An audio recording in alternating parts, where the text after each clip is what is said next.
tome la palabra de Dios y busque Juan capítulo 6. En unos momentos vamos a empezar a leer en el versículo 16. Mi esposa y yo durante el desayuno esta mañana leímos en las Escrituras, en el libro de Proverbios: no te jactes del día de mañana, porque no sabes qué dará de sí el día. Ninguno de nosotros sabemos qué traerá la próxima llamada telefónica. Sea bueno o malo, no sabemos.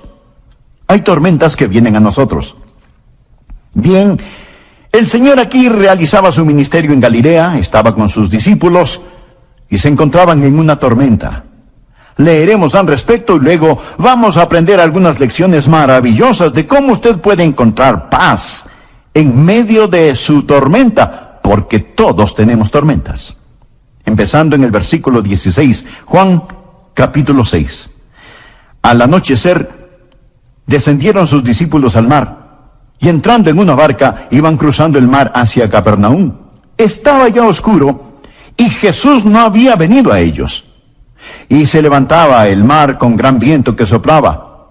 Cuando habían remado como 25 o 30 estadios, vieron a Jesús que andaba sobre el mar y se acercaba a la barca, y tuvieron miedo. Mas él les dijo: yo soy, no temáis. Por favor, subraye esa última parte, la frase no temáis. ¿Sabe? Unas 365 veces en la Biblia, una por cada día del año, Dios nos ha dicho que no tengamos miedo. De una u otra manera, Él dijo: no tengan miedo, o no temáis. 365 veces Él nos dice que no temamos. El diablo es el ministro siniestro del miedo, pero nuestro Señor nos dice que no debemos temer. Ahora recuerde, ellos estaban en una tormenta y Él les dice: yo soy, no temáis. Ellos entonces con gusto le recibieron en la barca, la cual llegó enseguida a la tierra donde iban. En nuestras jornadas a Israel, lo que más disfruto, lo más deleitable, es sentarse al crepúsculo a las orillas de Galilea. Casi es magnetizante. Es como un sueño. ¡Qué tranquilidad! Usted casi se intoxica con la belleza del sol al ponerse en el mar de Galilea. Y las alturas de Golán al otro lado del mar, desde Tiberias, se ponen color rosado. Usted se sienta allí escuchando los pájaros que anidan en los árboles. Creo que el mar de Galilea es uno de los cuerpos de agua más bellos sobre la tierra. Los rabinos antiguos decían que después que Dios creó todos los otros mares, entonces Él creó Galilea, solo para Él. ¿Está usted en una tormenta? Usted responde: no, pastor, no lo estoy. Me alegra. Disfrute el viaje, que pase un buen rato, lo digo en serio. Seríamos unos tontos si no disfrutamos los tiempos buenos de la vida. Lo que deseo compartirles cómo encontrar paz en medio de su tormenta, porque paz no es la sustracción de problemas de la vida. La paz es la suma de poder para enfrentar esos problemas. Esa es la paz de Dios. Así que quiero darles 6 principios. Por favor, anótelos. El principio número 1. Esto es lo que usted puede decir cuando está en tormenta. Primero, estoy gobernado por su providencia. Lo que le sucedió a estas personas aquel día no fue ninguna coincidencia, no fue un error, ni era algo que debía haberse evitado. La tormenta sencillamente no tomó a Jesús por sorpresa. Anote al margen Mateo capítulo 14, versículo 22. Enseguida Jesús hizo a sus discípulos entrar en la barca. Él les dijo: ustedes deben hacerlo. Era Jesús quien los envió a esa tormenta. Puede ser que Dios ha diseñado su tormenta. Dios ha diseñado su tormenta, y si Él no la ha diseñado, escuche, si Él no la ha diseñado, Él ciertamente la ha permitido, porque nuestro Dios está en control de todo. Vamos a tener dificultad, y lo primero que usted puede decir cuando la dificultad llegue es que la providencia de Dios está sobre todo. Soy gobernado por su providencia. El plan maravilloso de Dios está en efecto, lo que llamamos la providencia de Dios. Ahora recuerde, Jesús hizo que se embarcaran hacia la tormenta. Ellos estaban en esa tormenta debido a la providencia de Dios. Lo segundo que usted puede decir No solo estoy preparado por su providencia, no solo estoy gobernado por su providencia, sino que estoy creciendo por su plan. El plan de Dios no es complacerlo. El plan de Dios es ensancharlo. Ponga al margen el Salmo 4, versículo 1. Cuando estaba en angustia, tú me hiciste ensanchar. Cuando estaba en angustia, tú me hiciste ensanchar. Quiero hacerle una pregunta a aquellos de ustedes que han estado por algún tiempo en tribulaciones. ¿Cuándo han crecido más? ¿Cuando todo estaba bien y navegaba calmadamente? ¿O cuando llegó la tormenta? ¿No creció usted más en la tormenta, en el dolor, cuando estaba aferrado a Cristo y tenía que clamarle? En la Biblia hay las tormentas que corrigen y tormentas que perfeccionan.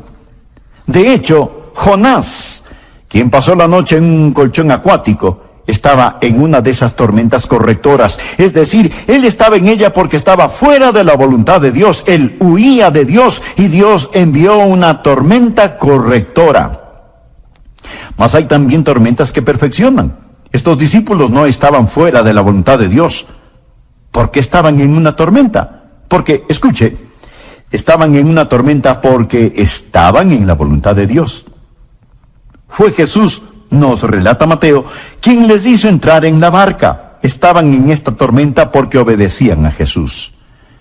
Bien, ¿por qué Jesús querría que ellos estuvieran en una tormenta? Porque Él quería que ellos crecieran. A menudo he compartido estas palabras, desconozco el autor. Dicen, caminé una milla con el placer, charlamos todo el camino, pero no me dejó más sabio, con todo lo que tenía que decir. Caminé una milla con el sufrimiento, ni una palabra dijo, pero las cosas que aprendí del sufrimiento cuando el sufrimiento caminó conmigo. ¿No es cierto? Cuando estaba en angustia, tú me hiciste ensanchar. Alguien dijo que la fe es como un rollo de fotografía, se revela en la oscuridad, es cuando aprendemos a confiar en el Señor. Amigo, usted crece cuando se alimenta con estos problemas. Verán, lo que nuestro Señor buscaba no era debiluchos como discípulos. Él quería que crecieran y permitió que estuvieran en una tormenta para ensancharlos. Recuerde que usted es gobernado por su providencia cuando está en una tormenta. Él gobierna todo. Y que usted está creciendo por su plan. Y es en la tormenta que usted va a crecer y llegar a ser más y más como el Señor Jesucristo. Se dirá, pastor, no poseo lo que se requiere para crecer cuando estoy en una tormenta. Es correcto, no lo posee. Eso es obvio. Mas lo tercero es, estoy favorecido por sus oraciones.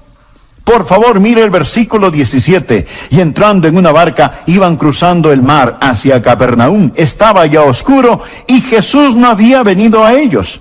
Ellos se preguntaban, ¿dónde está Jesús?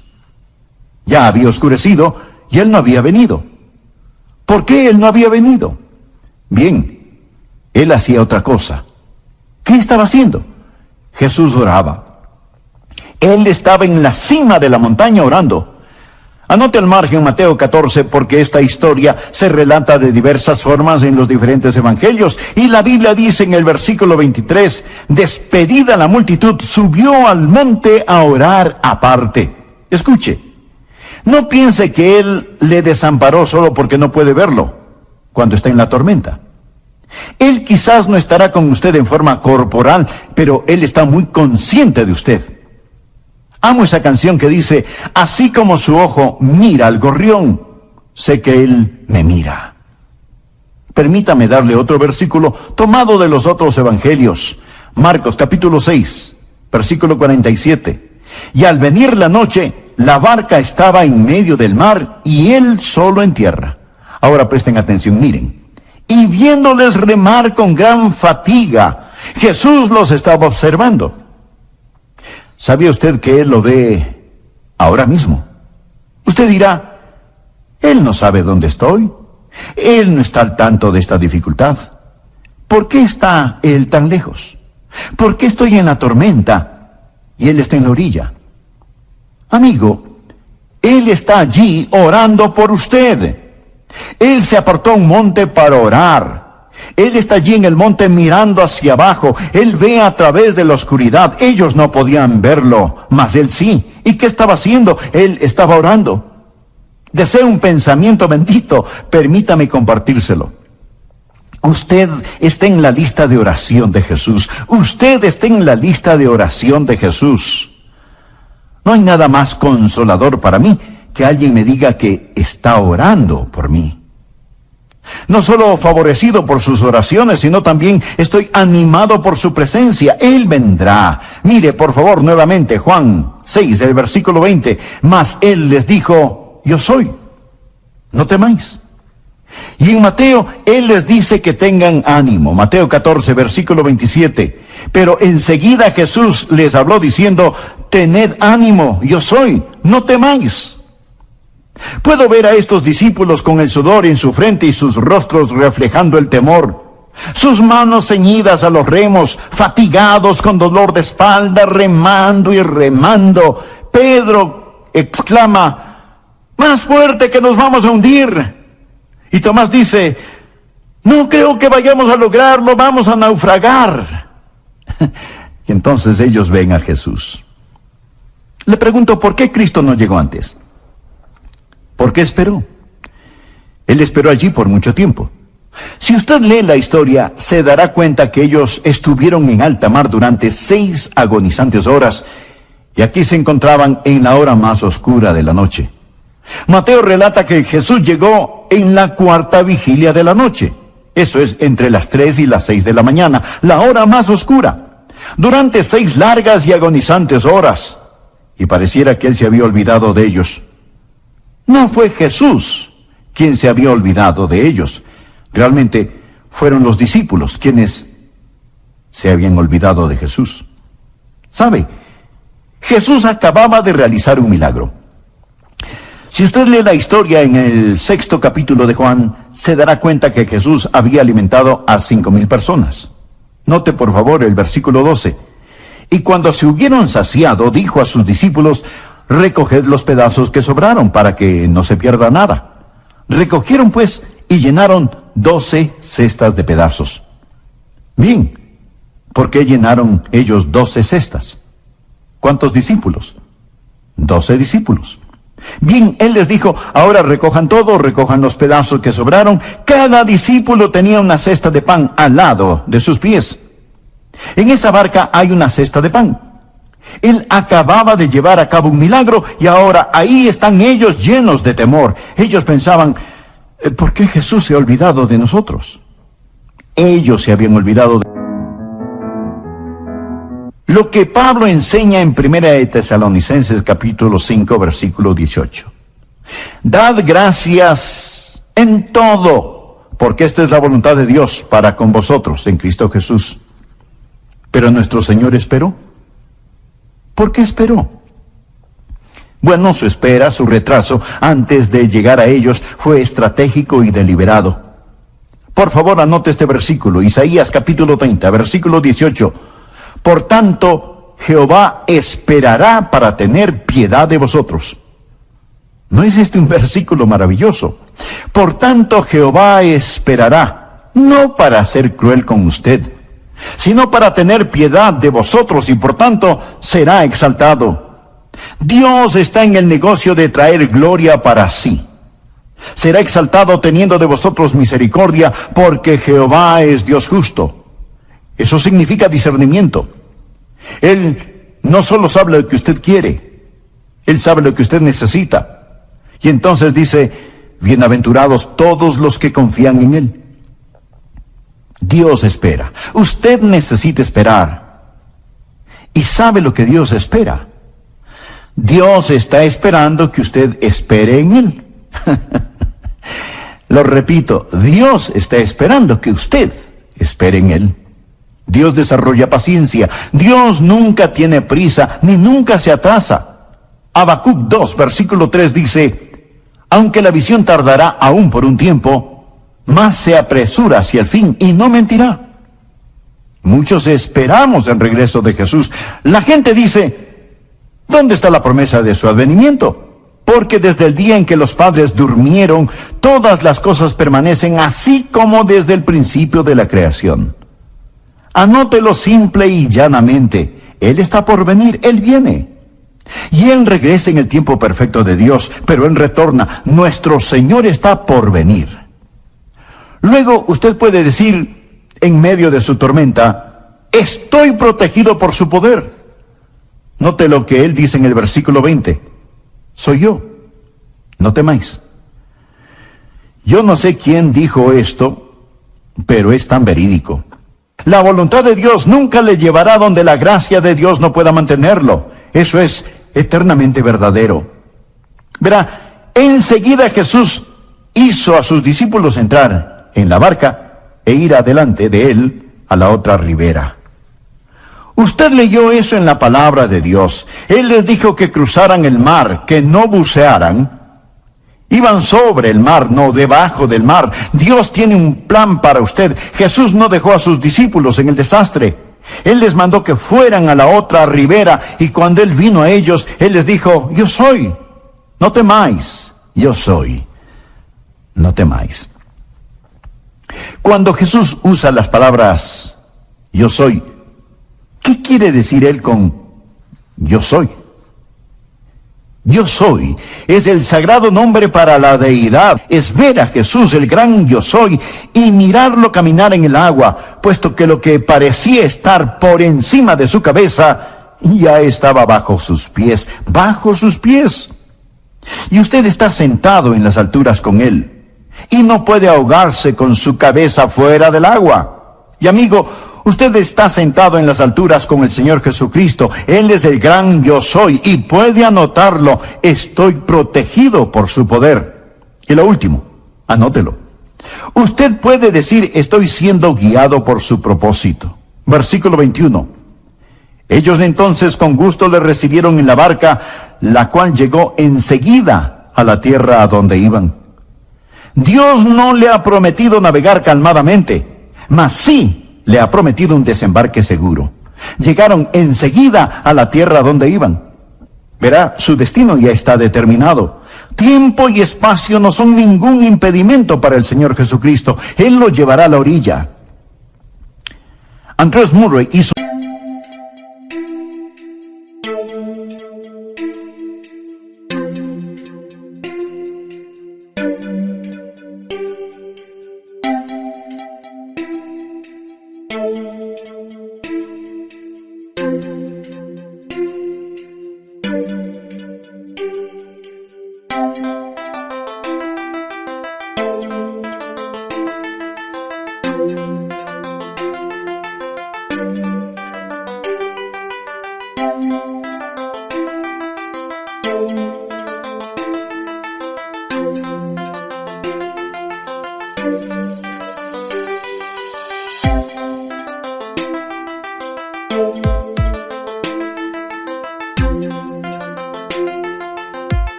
una gran declaración.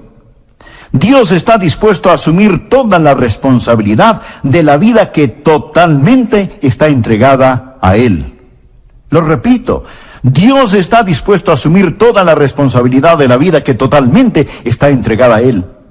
Ellos pasaban por tribulación, pero Jesús dijo, en el mundo tendréis aflicción, pero confiad, yo he vencido al mundo.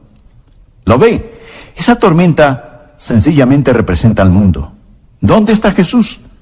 Jesús ha vencido al mundo. Eso es lo que Él está diciendo. Eso es lo que Él está diciendo. Hagamos otra aplicación para concluir. El barómetro espiritual está bajando, y todos los que podemos leer las señales de los tiempos sabemos que se está formando una tormenta, se está formando una tempestad.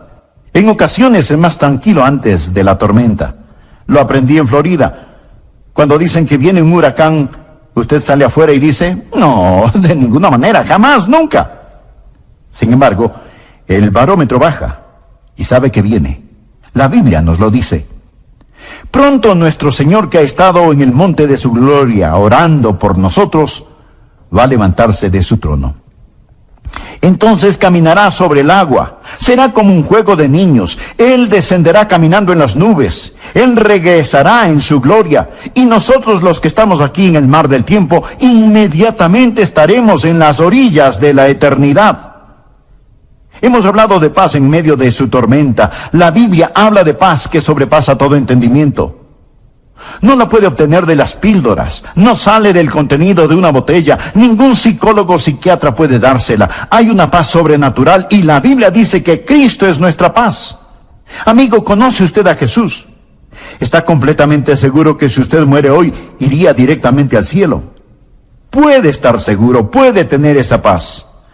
Le invito a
orar así. Señor Jesús, gracias por morir por mí. Gracias por prometer salvarme si confío en ti. Me entrego a ti, Señor Jesús. Te abro mi corazón. Te recibo ahora por medio de la fe como mi Señor y Salvador. Órelo de corazón.